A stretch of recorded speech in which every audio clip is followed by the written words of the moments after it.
대장동 개발 특혜 의혹을 수사하고 있는 검찰이 유동규 전 성남도시개발공사 기획본부장을 조금 전에 재판에 넘겼습니다. 이번 수사가 시작된 이후 첫 기소인데요. 대장동 개발과 관련해 사업 편의를 봐주는 대가로 700억 원을 받거나 받기로 한 뇌물 혐의만 우선 적용이 됐습니다. 취재기자 바로 연결해 보겠습니다. 오철희 기자. 네, 서울중앙지방검찰청입니다. 네, 유동규 전 본부장, 이번 사건 관련해서 처음으로 재판에 넘겨진 거죠? 네, 그렇습니다. 서울중앙지검 전담수사팀은 유동규 전 성남도시개발공사 기획본부장을 조금 전 구속 기소했다고 밝혔습니다.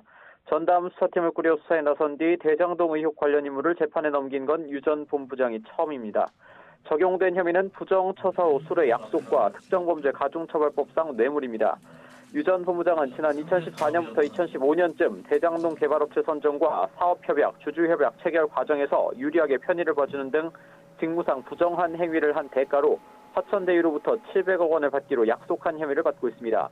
또 성남도시개발공사의 전신인 성남시설관리공단의 기획관리본부장 재직 시절 대장동 개발 업체로부터 사업 편의 제공 등의 대가로 여러 차례에 걸쳐 3억 5,200만 원을 수수한 혐의도 받습니다.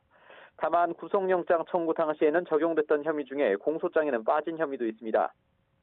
부장은 대장동 개발 사업으로 화천대유에 특혜를 주는 대신 성남시에 수천억 대의 손해를 끼친 배임 혐의를 받았는데 공소장에서는 제외됐습니다.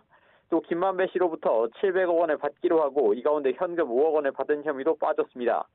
김만배 씨 구속영장 기각을 계기로 부실 수사 비판이 제기됐던 만큼 입증 가능한 혐의만 유 전 본부장 공소장에 포함한 것으로 해석됩니다. 이와 관련해 검찰은 유 전 본부장의 배임 혐의에 대해서는 공범 관계와 구체적 행위 분담 등을 명확히 한 이후에 처리할 예정이라고 밝혔습니다. 앞서 검찰은 유 전 본부장의 기소를 앞두고 이른바 대장동 핵심 4인방 김만배, 남욱, 정영학 3명을 어제에 이어 오늘도 불러 고강도 조사를 벌였습니다. 특히 여러 의혹을 둘러싼 서로의 진술이 엇갈렸는데 사자간 대질 조사와 정영학 녹취 파일을 들려주는 등 막판까지 유 전 본부장의 혐의 입증을 위해 주력했습니다. 지금까지 서울중앙지방검찰청에서 YTN 오철입니다.